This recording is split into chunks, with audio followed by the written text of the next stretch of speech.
Hi, Illithid here. Today, I wanted to talk about my experience so far with this horror-themed survival game that's grabbed my interest recently, Darkwood. This video will be a recount of my first playthrough as I'm progressing through the game, so there will be some spoilers. This episode in particular will cover the prologue and the first few days in game, so I won't be giving any additional spoiler warnings since we're still in the beginning. Without further delay, let's get started. I had a feeling that Darkwood was going to be quite an intense and immersive experience based on what I've read on the Steam page, so I decided to go in blind and created my first game with these settings. Depending how things go in the first few days, I may go back and crank up the difficulty, but for now we'll stick with normal for the duration of this episode. Oh, what's this? You are playing a challenging and unforgiving game. You will not be led by the hand. Respect the woods, be patient, focus. Huh. The intro cutscene is pretty short, and I really like how it's presented. You're given these eerie pictures accompanied by text that draw you into this world out of curiosity. It had me asking, why am I a target? What makes me different from other inhabitants? What is this disease that's plaguing the land? And most importantly, what is keeping us in here?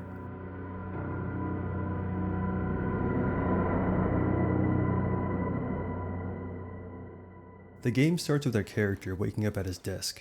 Upon leaving the room, I'm immediately given my first task. Get more gasoline for the generator. Yeah! But before heading out, let's take a look around. Interacting with objects around the house gives us information about our character. He seems to have a medical background, and he's in a pretty good spot given the situation. But what's up with these cages? And what's up with this operating room? From what we know so far, I don't feel like this dude is just giving out medical help to anyone out there. Okay, so we got the key for the front door and some supplies from the bedroom. There's nothing of interest in this room. And last but not least, behind door number 4, nothing important. Better not dilly-dally for too long. I gotta get some gasoline for the generator before we're out of fuel. Hey yo, what the fuck? And just like that, we've received our second task. We have to put our fur friend out of their misery. Darkwood? What the hell? But I have to say that I'm equally impressed as I am horrified with Darkwood's sound design so far. The silence here just speaks volumes. Even our character is speechless. Continuing to the objective, the game gives us information on how to survive. The first piece being that, although we do have a map, it only tells us what area we're in according to nearby landmarks. We must ultimately develop enough spatial awareness to navigate these woods with just our surroundings. And the second piece being that we need to craft, therefore scavenging for materials is very important. I also really like how this part shows the importance of having a light source, and how the environment can limit our vision. I know this is just the tutorial, but I'm just thinking about being in a situation like this later in the game. It gives me chills knowing that something terrible could be right around the corner, waiting. Or worse, something could be sneaking up from behind. We'll worry about that later though, because we're out, and we found a friend.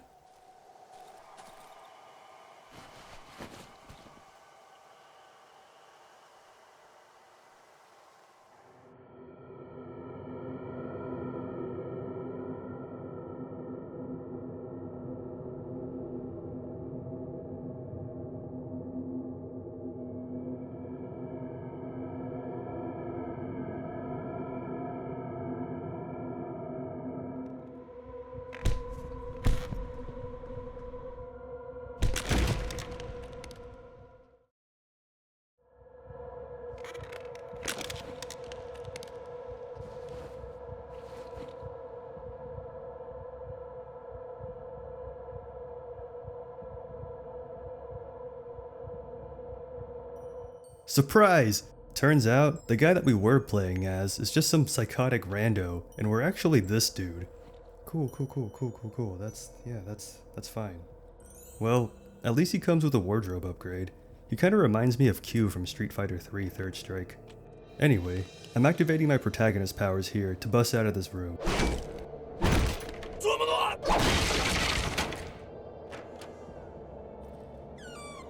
Surprise, shit. motherfucker. After wandering around in the dark for way too long, I finally noticed this door behind the wardrobe. So you might be thinking, Illithid, you mentioned that operating room earlier. Shouldn't you have known there was a door there? Well,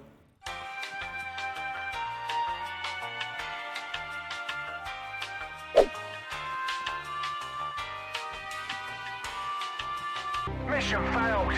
We'll get them next time. I totally should have. Except my dumbass didn't even notice the door earlier. Going into that room, I'm told how to refill the generator with fuel, and after firing this bad boy up, we have light once again. The situation is starting to look a little better now.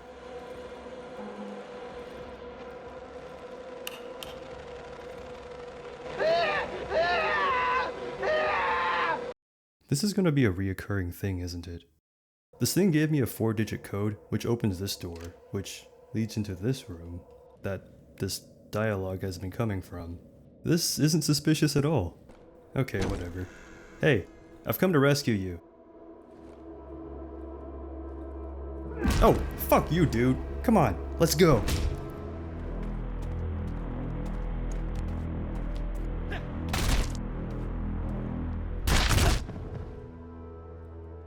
And that's how we do it. Wait, what's going on? No, no, no, no, no, no, no! Wait! Just wait!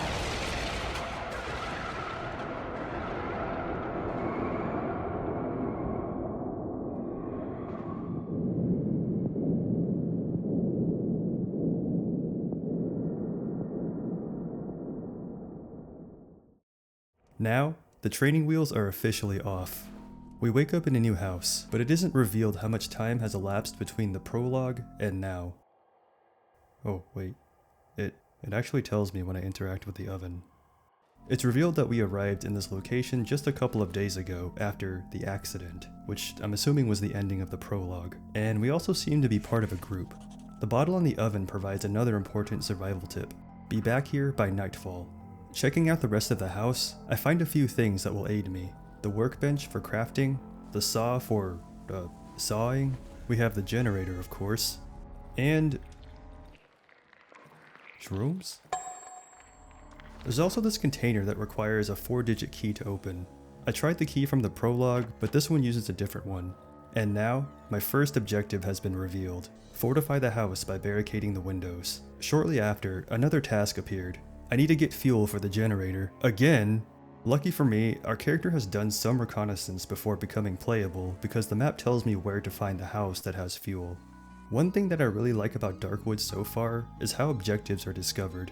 Both characters that we've played as are knowledgeable about these woods and what's needed to survive, but we're not automatically given access to all of that information, so we'll just have to follow their words for now.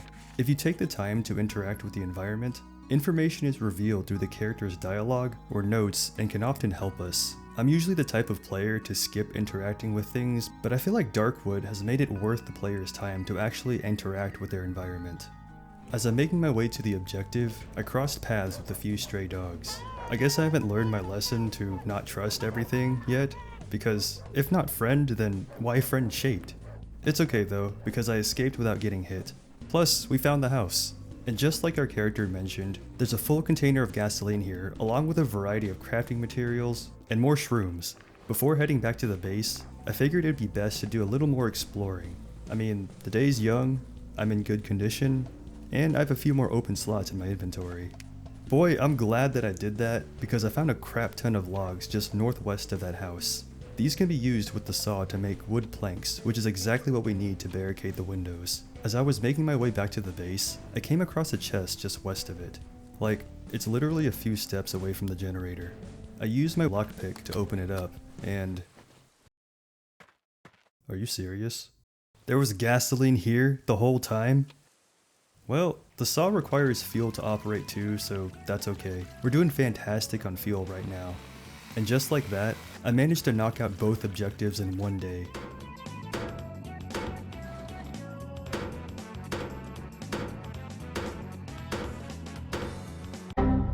Fuck. As I'm wrapping up, I noticed that things start to turn orange, which I assume was my cue to turn the generator on and start hunkering down for the night.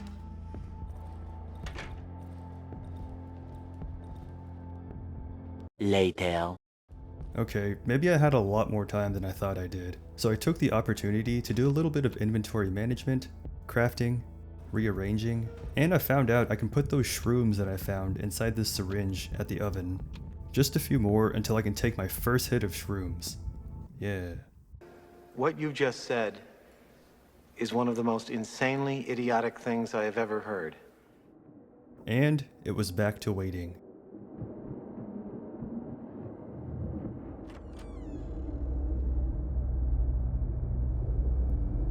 No. No. Mm-mm. Mm-mm. No. No. No. No. No. No. Hell no. No. No. I refuse. No. No.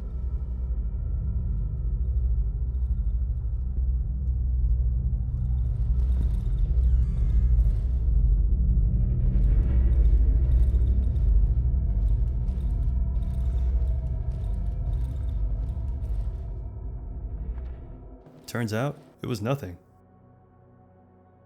Wait. Do you hear that? I think it's getting louder.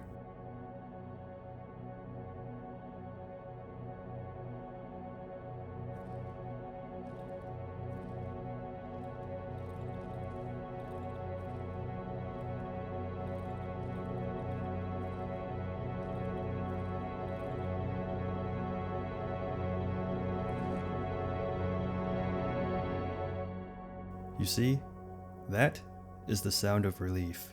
We've made it to the next day. Dude, that first night was such a roller coaster. Wait a second. Who the hell is that? QWERTY? Is that you? How did you get in this game? QWERTY is my dog, by the way. He's pretty cool. So, I'm about 50 minutes in, and this is the first non-hostile NPC that I've interacted with. This is Wolfman. He serves as a merchant, and he also has a proposition. Help him with a matter, and he'll help us get back what is lost, which I assume is our key. But before I can take on his request, he wants me to prove myself by making it through the Silent Forest. Looks like I have a reason to start gearing up now, and that's exactly what I did on day 2. I set forth to explore the northern and eastern areas around my base to gather more materials. Hey, a camp. Oh, that's a crap ton of dogs. What's that sound? What the hell?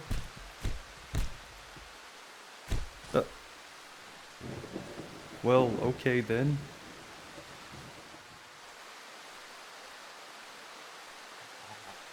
Whoa!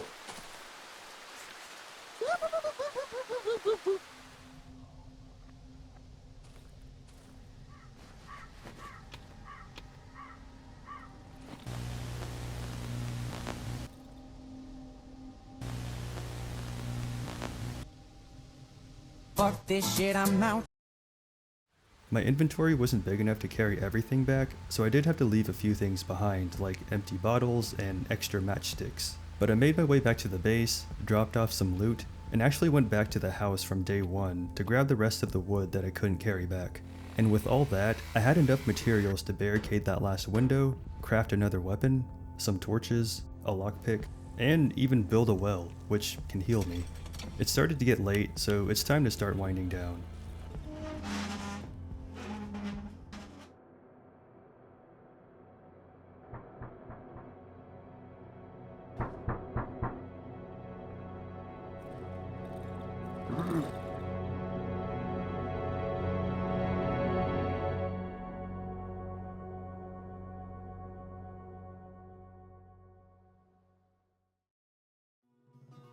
And that is it for this episode.